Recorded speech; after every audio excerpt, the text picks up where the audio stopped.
him. Yeah, go ahead. Please. Good boy. Down. Good boy. Good boy. So Danielle and Brian. Yes. How are you? I'm doing good. Sorry, you guys are like number 8 in 2 days. Oh my gosh, you're busy. Yeah, so go ahead and just fill me in here. We have Melo. Come here. Hey. I know, smells. Yeah, so I wrote everything down so I don't forget. There's a lot. Yeah, lists are good. There's a few things that we're here for in particular, yeah. So I would say, like, his biggest thing is just he's a very overstimulated, nervous dog. Okay. And I don't know how much history you need, but essentially we fostered him and a litter mate for his first few normal weeks of life. I would say 10-ish weeks up until 2 months before we decided to keep him. And I would say from the second we got him, a very, very scared puppy, and that didn't really alleviate after he was acclimated in our home. Mm-hmm. We lived in New York City at the time and super skittish, and I think we trained a lot of, or we helped him get through a lot of it. So he is still curious and confident in certain settings. If you take Brian and I away, he's a different dog. Yeah. So scared, so insecure. Okay. I would say from the overstimulation standpoint, around people, not trusting. Okay. And he had a few reactive episodes when we were in the suburbs over COVID with our parents and very isolated for a few months. And it started making me really nervous. When we got back into the city, it's manageable, but a very, very protective dog in the home, in our apartment, wouldn't let a stranger into the house, protective, aggressive. I would say territorial of Brian and I. Mm-hmm. And also, I would say easily spooked outside of the home, just untrusting. But not reactive on walks or anything. We can walk him by people, not reactive to dogs. It's territorial, and also when he's surprised or something's directly in his bubble. And then other thing. So for dogs, and this is the way he is with dogs, very confrontational on the meat. So the second he meets any dog, heckles up, stiff, tail up, until he loosens up. He's never been aggressive to another dog, although I don't trust him with little dogs or puppies because he's very prey driven, and that's how he plays as well. But he never. Melo, please. Here, I got him. Melo, please, let's go. Please. Good. Sit. Good boy. He's never really learned how to play with a dog. From the time we had him and his sister, it was rude play. I wouldn't consider it typical dog play.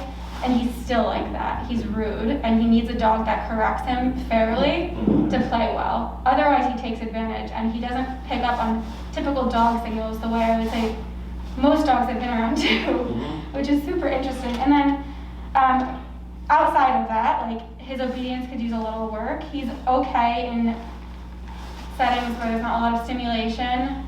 His recall is good. His general obedience is good. Outside, it's the overstimulation. I can't get him to focus on me 24/7. So I want to work on his recall. I want to work on his heel. His head's on a swivel outside. He's constantly sniffing. Almost looks like he's hunting when we're walking. Oh, sure. Yeah. So I guess that's the overall synopsis of why we're here. I would love to get your perspective, or if you want me to talk about any situations in particular, I'm happy to. Sure. So, with the dogs, have you ever had a negative experience? Did it ever escalate into a scuffle or anything like that? In my mind, yes. In Brian's mind, no. He's never bit a dog or been aggressive to a dog, but dogs have been aggressive to him because he's confrontational. Sure. And he doesn't play correctly. Okay. And Yeah, the big issue when he plays is that he'll bite ears and he latches. He doesn't it's not playing and he'll let go, he will hold on to their ear. Yeah, it's I've never seen a dog play like him. It's he didn't learn bite inhibition. He was separated from his mom as a 3-week-old puppy. Mm-hmm. He never learned correct bite inhibition with dogs. Although he was an angel puppy with us, he never touched us, has never touched anyone he knows in any type of way. Even I play rough with him and he's fine. Mm-hmm. I would say the other thing that's not good with dogs is we took him to dog parks when he was a puppy. First time dog owner, we did everything wrong, and he is obsessed with dogs. Like laser focused on walks, wants to play with any single dog he sees. And so we've done a lot of work. He has not been able to socialize with the dog on walks or like when we're having our playtime for now 3-4 months, and he's getting better finally. Like we can recall him off a dog if we need to sometimes. Sometimes. Brian says sometimes. But he is generally just very infatuated with dogs to the point where it's like a detriment to our relationship, I would say. Oh, okay. The prong collar, is that from a trainer or is that like you're doing? It's ours, and we probably need some help in how to use it properly. I would say like he is not capable of being walked off the prong collar because he chokes himself. Yeah, I can see that. Let me think here. I think that's all good information. So I'm assuming you did research on this before reaching out and like booking your consultation and stuff. Yeah, so we've been, I guess this is also good context. We've been to 2 trainers previously. The first was just when he was a puppy. We did an obedience class in New York. It was an R positive class. Sure. He had some like questionable behaviors back then, and I would say like demand barking and like barking at the door. And they gave us all of the wrong advice. They basically said like to soothe him when he barks at the door. It made it so much worse. He basically thought he needed to protect us, and I think that's why we're here today, honestly, in terms of territorial. And then when we first moved to Chicago, we got a recommendation about Found. I don't know if you're familiar. And we went in, we went with Ryan, who was the head trainer, and I really liked him, but they didn't have, and what we wanted to do is, I think we need the training, like more than him. And we wanted to be trained in like personal sessions, and he said that they weren't doing it, so they put him in a board and train. And it was awful for him. 4 sessions, every single bit of progress we had made with our training was gone. They showed us the camera, they basically just let him play with all the dogs. He was in the corner crying the entire time. And then in the actual training sessions that they videoed, she trained him with her dog, who Melo knew all of the obedience I guess, things that she was teaching, like place and everything, and her dog kept coming off the place and like didn't know what she was, and he was distracted by that, and she was distracted by that. I just felt like it wasn't that wasn't what we were looking for. No, I understand. It's unfortunate. It's I hear it all the time. Don't forward things. There's a lot of misinformation out there. Yeah. And unfortunately, anybody can become a trainer. You know, I mean, that's essentially how I became a trainer. Yeah. But I know exactly what you're struggling with, and we can address this. Thank you. So, there's some things that I like. You know, don't worry about the past. Doesn't really matter anymore. Yeah. So here, prong collars are a great tool. I love prong collars. However, when you have a nervous dog, a lot of times you're not going to be able to override the nervousness with the prong. It also takes a little bit more kind of finesse, if you will, to use it correctly with the dog that has behavioral issues, which is why we use e-collar. Okay. So all my dogs that I'm training or have trained that are older than 6 months are trained on the e-collar. Okay. So there's 3 kind of main methods of training. We have food only, great for puppies under 6 months, great as a reinforcer to add into training, but I do not rely on it to create reliable obedience. Then we have prong gentle leader, which gives you much more control over your dog. Like you said, you know, without it, you'd be pulling a lot of pressure on his trach and all that stuff. Gives you a lot more control. However, when you remove the leash, now you're stuck because the dog knows like, oh, you don't have a means of control anymore. So gentle leader prong collar give you about a 40 to 60% success rate, and then e-collar gives you as close to 100% as possible on or off leash. Okay, and in emergency situations. So for me, if I go to a doctor and he's like, okay, well we have this method that's 5% success, this is 40 to 60, this is 95 success rate. I want to go to 95, right? But when it comes to dog training, people, you know, it makes them feel good to think that they could fix things with only food, and positively only. And then in the positive only realm, I don't know if I'm not sure if you're aware, but like there's a lot of drama. Between positive only balance trainers like myself. where they use words like shock and torture and pain and discomfort and all that stuff to deter people from, of course, seeking out trainers like myself. And they guilt people into not doing it. Right. And then ultimately people do end up finding me. And they're like, holy crap, like I wish I would have found you earlier. Yeah.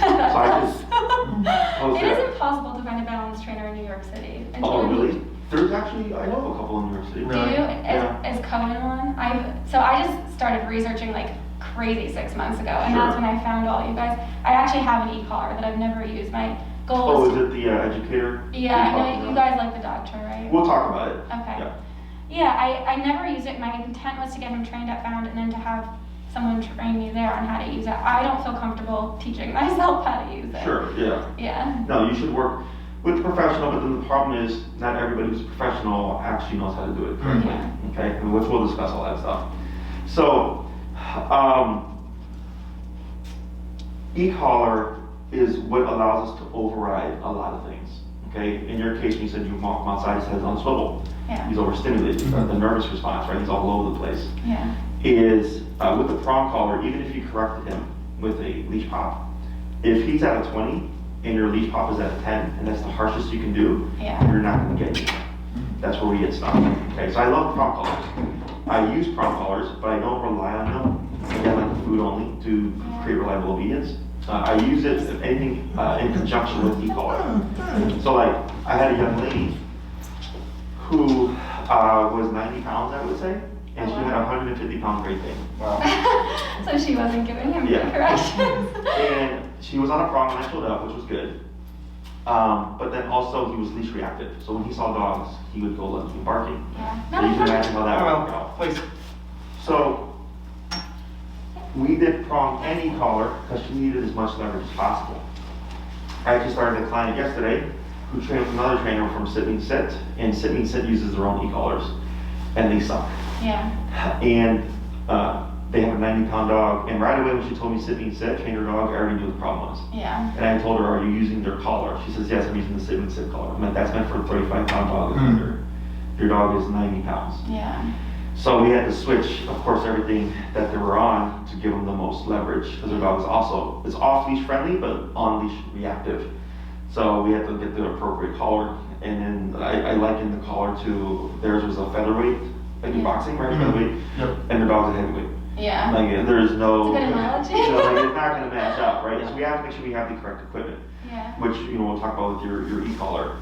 So, so all this stuff, not the first time, not gonna be the last time. Yeah. Did a consultation yesterday, which I put clips of it on my Instagram and follows on social media. Yes, I did Did a you lot of see it? research. Yeah. The dog was flipping out on me here, and they had seen a veterinary behaviorist, you know, PhD Oh. doctor, Yeah. drugged up the dog. The dog is still going apeshit. Yeah. And I had the dog for like 5 seconds with the owner. Like, I didn't touch the dog, but I coached him, and the dog finally calmed down. And the lady's like, "We've never been able to have the dog in a room with somebody else because Wow. the dog was flipping out." And I'm like, "Yeah, like, because dogs don't give each other fluoxetine. Dogs Yeah. bite each other. We have to Yeah. talk their language, and that's why so many people fail because no one wants to do that." Yeah. Okay. And then for those of us that do that, we're looked at as the bad guys. Yeah. So you may have heard like Jeff Gellman maybe in your research. He's like a really big trainer. Yeah. 'Cause he's got tons of social media. And then Sean Shea, who's like one of his colleagues, right?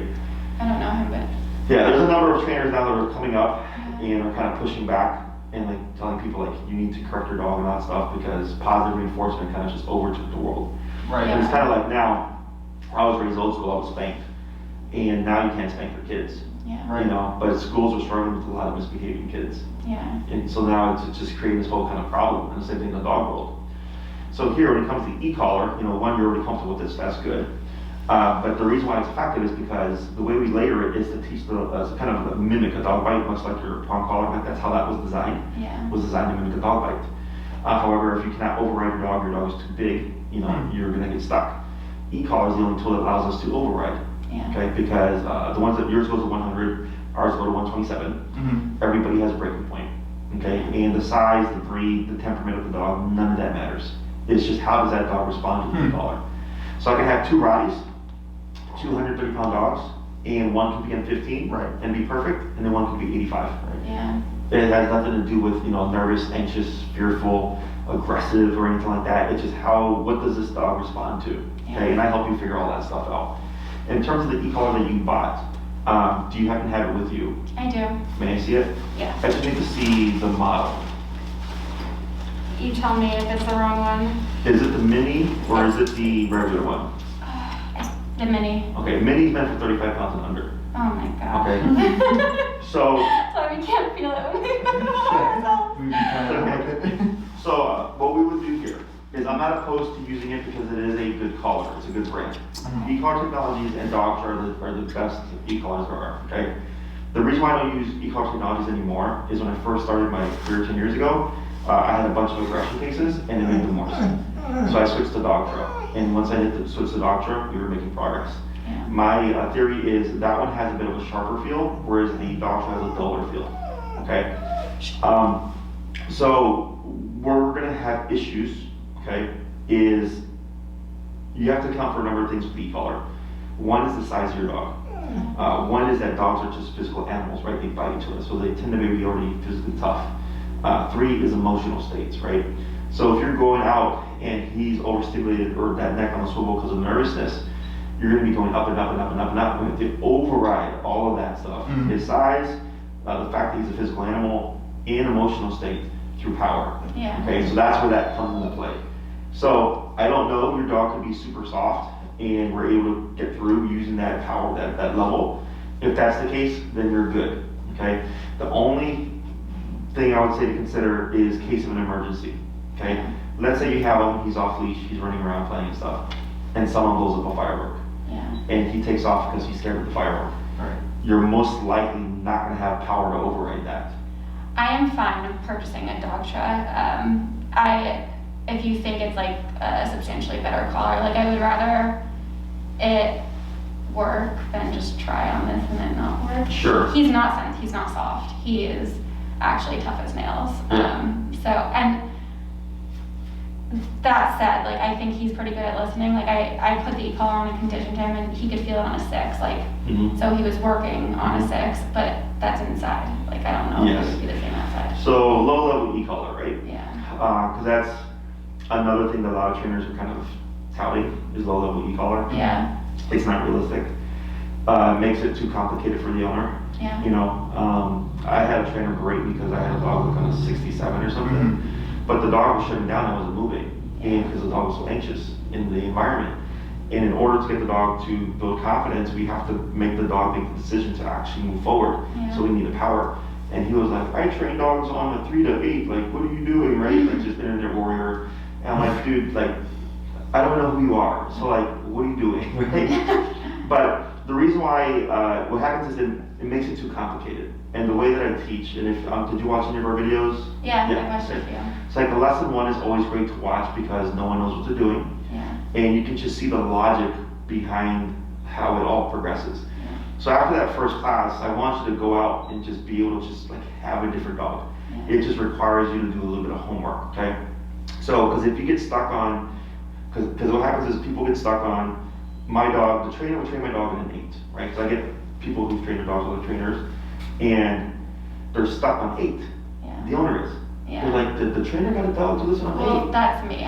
The emotional battle that you talk about with your clients, like I have that problem. I Right. will say that. Yeah. So, and I'm used to it, right? Yeah. Is they get stuck. And I tell them, like, but 8's not working right now. Yeah. This is why the dog is still reactive, Yes. right? I did another consult yesterday, same problem. Worked with another trainer, dog's working levels 8. And I was like, but your dog is still living the dogs, right? And she goes, yeah. I'm like, so then it's not working. And she goes, right, that's why we're here. Okay. So, and I help you figure out the logic. Yeah. Okay. I agree with low, but it's as low as possible, but as high as needed. Yes. Right? Okay, that's the thing. Okay. So if at 25 his obedience is perfect, great, 25. But then we're in a situation where he gets nervous or something, Yeah. and we have to go to 65 to get him to get a grip on reality. Yeah. Then we're at 65. Okay. Yeah, and he's been. I can see here like he's been just kind of constantly kind of pushing the threshold here. Yeah. Do you have any questions so far about any of this stuff? No, I mean, this is what I anticipated thus far. I've watched a few of your consults. No, good, yeah, that's how we do it. No, we put that out. Ella, let's go. Back. Come on. Back. Good boy. Sit. But that's the great thing, or the positive thing out of COVID that we got. Yeah.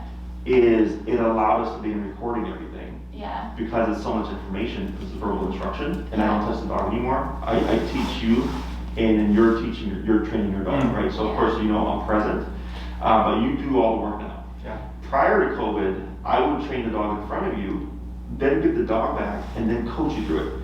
But I would have done all the hard work. Yeah. Okay, now you're doing all the hard work, and I'm just guiding you through it. That's what I personally have been looking for, someone that teaches me how to teach him. Like, Correct. I need to be able to do it when you're not here. Correct. The other thing that I forgot to mention is he is kind of a brat. Not just a brat with dogs, but like, he is super food motivated, but has no drive to train. Like, I work with him once a day, usually like 10 minutes just to train, and he is so pushy. Like, when he decides he doesn't want to do something, he doesn't want to do it. And like, you can see now, he's like testing us. So, and the reason why this is happening, one is there's not been a formal correction. Yeah, I know. Okay, no one's popped him on the collar. Now, this is the other reason why I don't do prong as much anymore. Yeah. Is because prong is too confrontational for people. Yeah. They don't like having to correct their dog.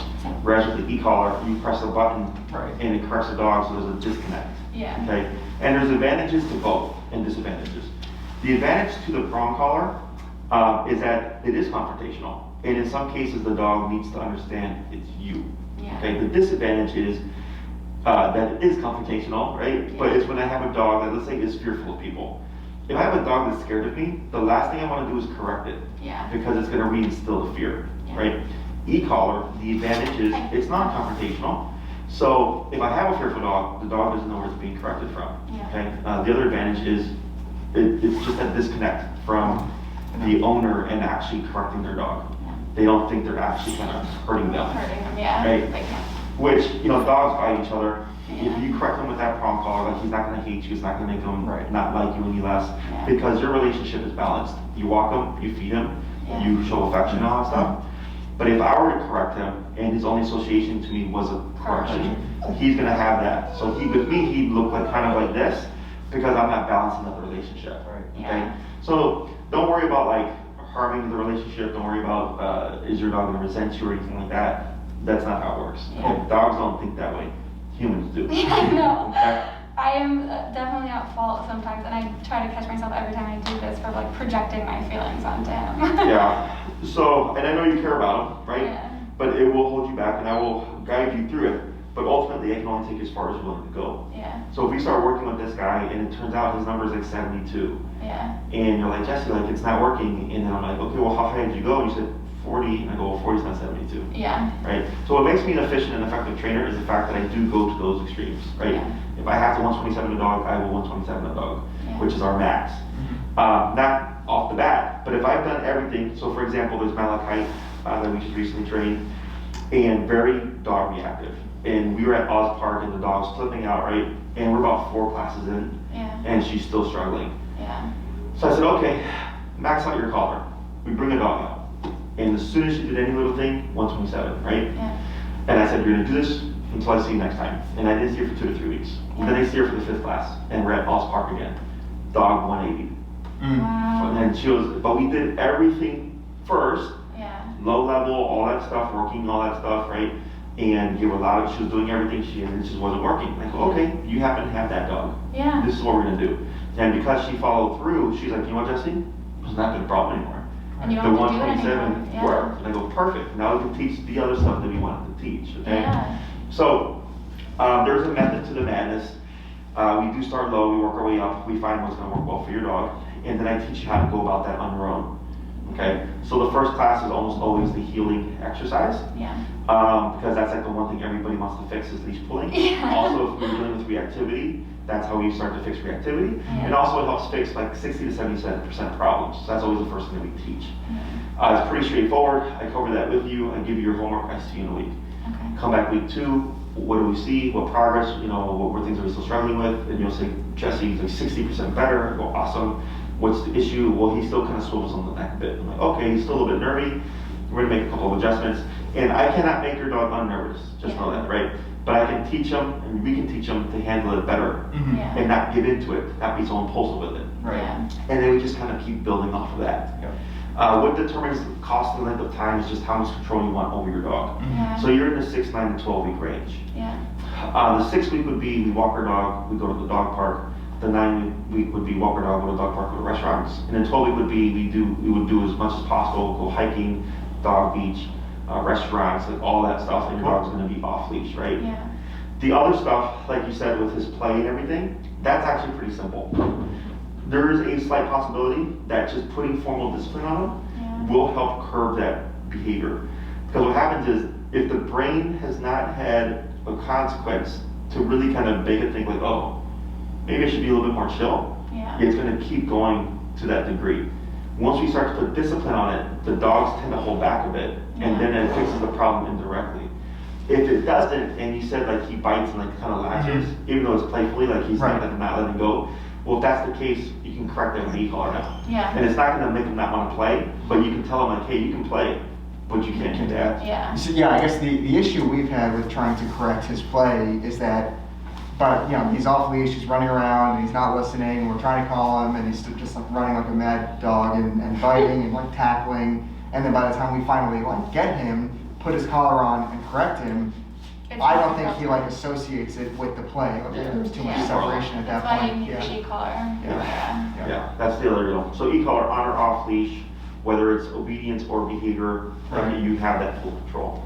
Right. Would you say like the only downside or only negative to e-collar is just how humans feel about it? It's not. Yeah. So there's nothing. You know, it doesn't do anything to him. It's not going to kill him. He's not going to start bleeding. Yeah. I mean, dogs can develop pressure sores if you leave it on the spot too long, but just rotating it every couple of hours. But nothing with like nerves or anything like that. No. I work with dogs that have had seizures, heart murmurs, medical conditions, and all that stuff. Wow. Perfectly fine. Cool. Yeah. So, We have a trip in. I mean, I would love to do 12 weeks. We may need to space it out, but we have a trip in April. We're going to Colorado for a few weeks, and I would love for him to be able to, at least we're staying on a farm, be like off leash. Oh, sure, yeah. Yeah. Cool. So if you did 12, right? So that's 8 weeks from now. We might have to do the 4 weeks after we get back. So the way we do the programs is I don't care what you do, right? I tell people this is what I feel this is what you think you need, and if you want to do more, you can. Your option would be you could do the 12 and you get a lower per class rate in terms of cost, right? You do your 8 or whatever, how many we can get in, and you just tell us ahead of time, we're going to travel. And we just say, okay, cool, we're going to just push you back, and then Maria adjusts the calendar, and we see when you come back. You could also do 6 and then another 6, but what happens is you would pay the 6 rate. Twice. Right, yeah, exactly, so it'd be more expensive. Yeah. Because like I had a lady with the Roddy King, and she did 6 to start because she wasn't too sure how it was going to pan out. She ended up being very happy. Yeah. So then she's like, well, now she's like, can I upgrade it? I'm like, well, it's not that we upgrade, you just buy another 6, but you're going to pay that same rate. Yeah. As opposed to just committing up front. Yeah. Okay? Yeah. Well, I know, like, I love training him. I have spent the last 6 months, like, really working on it. And, like, this is something that I would like to do. Like, it's not just for him. Like, it's for you. I think he could probably do 6 or 9 and be okay, but I would like to, it's something I enjoy with him. And I would like to do that. My goal for him, and this is what I keep telling Brian, is 3 things. Like, I want him to look to us for guidance instead of freaking out and feeling like he has to handle the situation on his own. I want him to be able to be off leash and come when called, and I want him to be able to go to bars and play on the ground. Sure.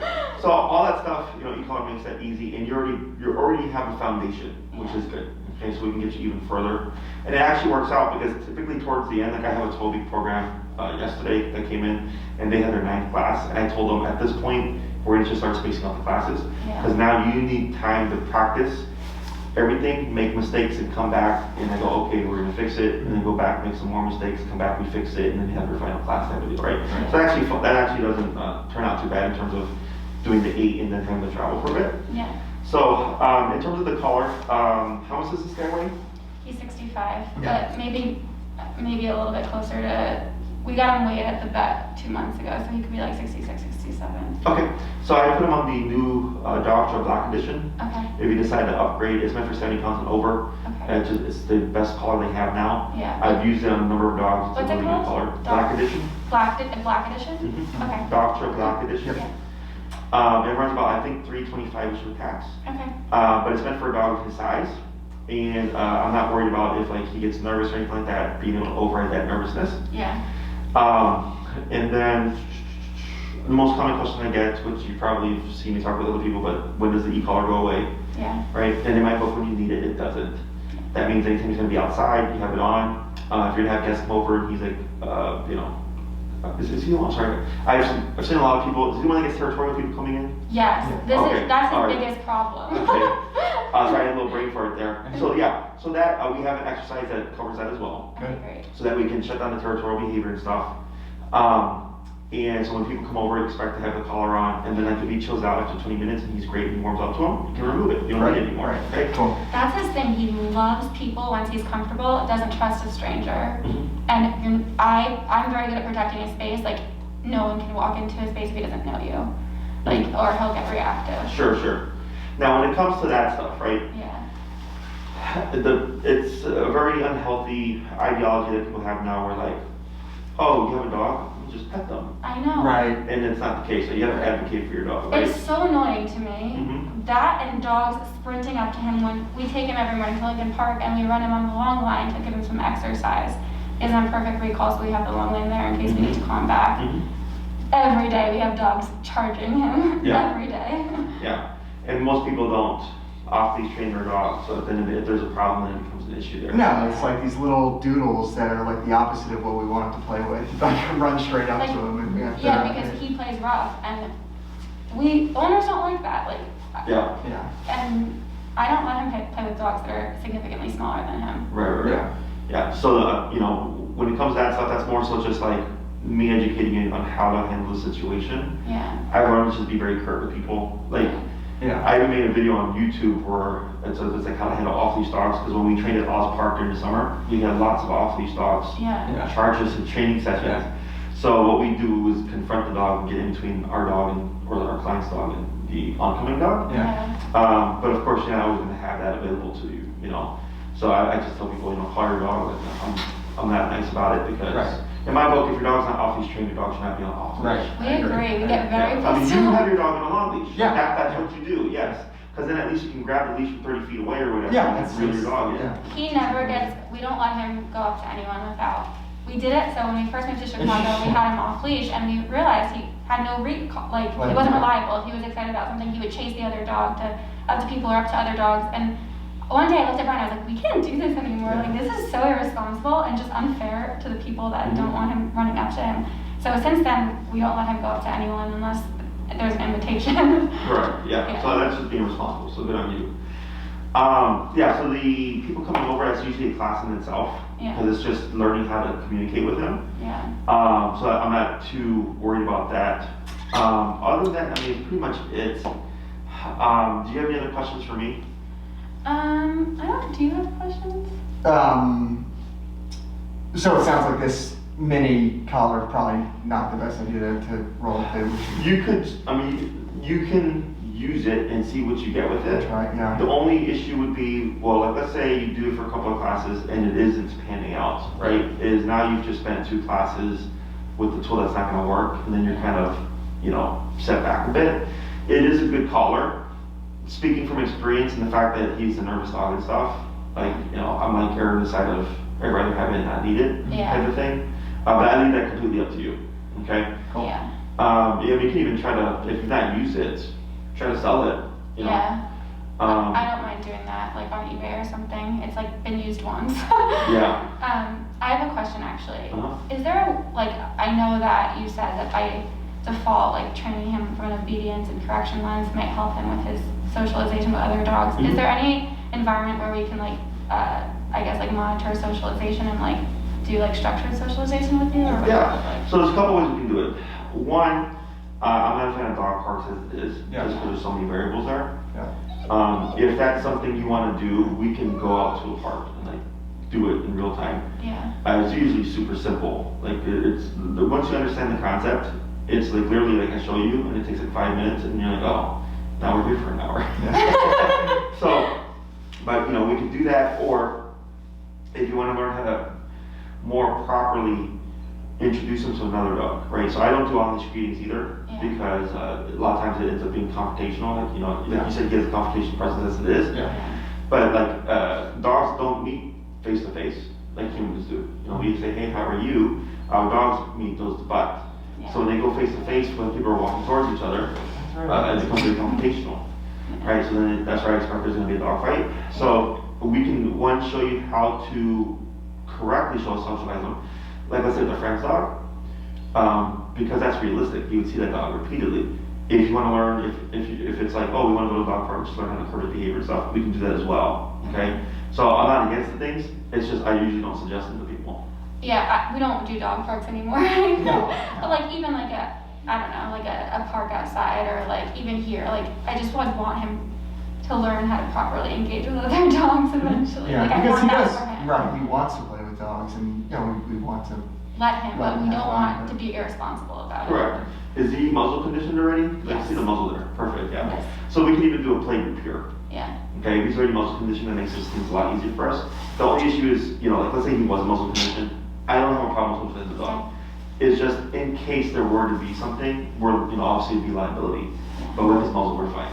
Yeah, we That's do good. muzzle for vet and just in case someone wants to, like if you wanted to handle him, I wanted to bring it just in case. Yeah, no, it's fine. It's better to be, again, safe than sorry. right? Yeah. Anything else? I just had something. What does like next steps look like? So Maria will get in contact with you. Okay. If you know you're good to go, you can just send her an email and say, hey Maria, we want the 12, we want the 6, blah, blah, blah. Right. And then she'll just kind of put you in queue. You are like number 8 in 2 days. Yeah. We've had a lot of consultations come in January and this Everyone's month. getting dogs. Yeah, well, it was crazy. Like COVID was a very crazy year. Like we weren't really affected too much training wise, our daycare wise and our boarding wise. Mm. But training, we pretty much kept our normal numbers. Yeah. But then this January, you know, typically we average on about 10 to 15 consultations a month. January we had 30. Oh my god. I mean 30 that booked, Wow. right? And there are a lot of them are in queue booking their training. And then in February, I've had, it's just, with yesterday and today, 8 in total. I can imagine there are some behavioral issues coming out of COVID. Oh yeah, a lot of Yeah. separation anxiety, a lot of territorial aggression, Yeah. a lot of antisocial dogs, you know, because Yeah. everybody was quarantined and stuff like that. Yeah. And I think now that they're opening the city, I think people are feeling a little bit more safe about like, oh, like, you know, we can go out and Right. do stuff now, so. Interesting. This is two things. This is off topic, but we have a wedding in New York in April. You guys do offer like boarding? Yeah. Okay. It's just a weekend, but we don't. We moved to Chicago in April and we don't know anyone yet. We have 2 friends, but they're not Oh, sure. big dog people. Yeah, we do so- boarding here, and we reinforce the training and stuff, so they'll give you product members, equipment, and everything. He Okay. does the race, so our daycare's split up. They do socialization, like play and all that. They Yeah. do treadmill time, and then they do duration work, and they also get time in the kennels to decompress. So if you go to our Instagram, I just posted a video, I think it's the last one I posted up on our feed. Mhm. And if you watch it, you see me walking through the facility and you see the group of dogs playing, you see dogs on the placemats, you see Enrique working with the dog that just started with us, you see Maddie with the dog on treadmill, and then there's some dogs just resting in the kennels. And it's all within the same space. You know, so we keep it very quiet, we don't allow any barking or, you know, nonsense or anything like that, it's very structured. And during the summertime, we do pack walks, where we walk 6 to 8 dogs at a time Yeah, I per love handler. those. So if we keep growing, I may not have enough handlers to walk all the dogs. But yeah, that's, instead of the treadmill time, they do an actual walk. And it's like an hour to hour and a half depending on the weather. So. Oh, awesome. And as far as the schedule, is it weekdays and weekends, whatever we? Yeah, so Maria you'd give her your schedule. Yeah. And she'd cross-reference it with mine to see what works. And Okay. like, let's say, you know, Friday at 12, for example, worked for everybody, and you did 12. Friday at 12 would be your time for 13 weeks. Okay. So we give you 1 more week in case, you know, you get sick or something like that. But that is your priority. You have time over that. You have priority over that time. No one can take it from you.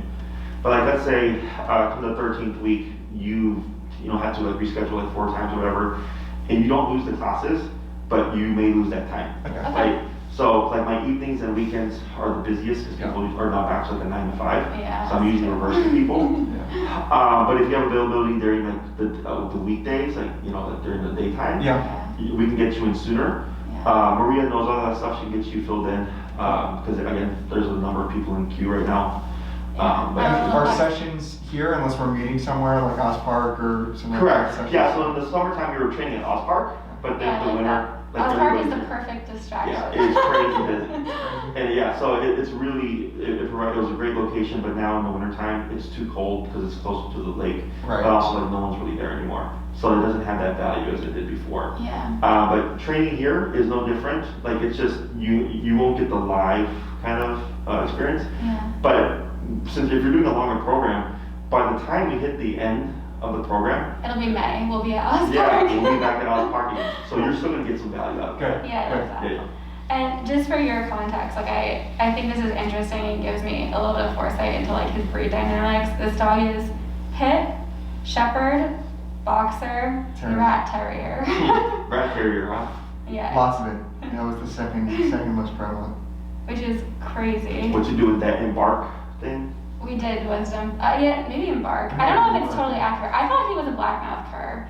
But Oh, sure, yeah, I can see that a little bit, yeah. Yeah, but apparently not. And then he had like 20% super mutt, so really we have no idea. Oh, yeah, I think that is embark, because they use a similar term. Is Yeah. Yeah, and then like if it's, so like 'cause my girlfriend did embark Mhm. for her dog, and she actually found what she thinks might be a close relative. Wow. Yeah, Oh, cool. because they like, because if other people, they kind of are Right. putting information, Yeah. sometimes people match up. Yeah. So and they're like, Right. oh, these That's might be kinda better mates or cool. something, yeah. Yeah. So, Yeah, I was intrigued. I didn't think that's what we were gonna get back, but like I mean, his personality is very much aligned with some of like the genetic traits of those breeds. Like Sure. I know GSPs are a little bit anxious. anything else? No, I think that covers it. I think that covers it. This was great. Yeah. Awesome. So if anything pops up, you let us know. I'll follow up with Maria to give her the information, but if you know you're good to go, you can shoot her an email. Great. And it just kind of gets that process going. And she'll get you situated. And then if you have any other questions, just feel free to let us know and all that stuff. Okay. And then, we'll see you soon. Cool. Awesome. Thank Sounds you so great. much. Yes, thank You're you. welcome. All right, break now. Boy. How do you do? Okay, right? Yeah, it's good. Come here. Come here. Come here.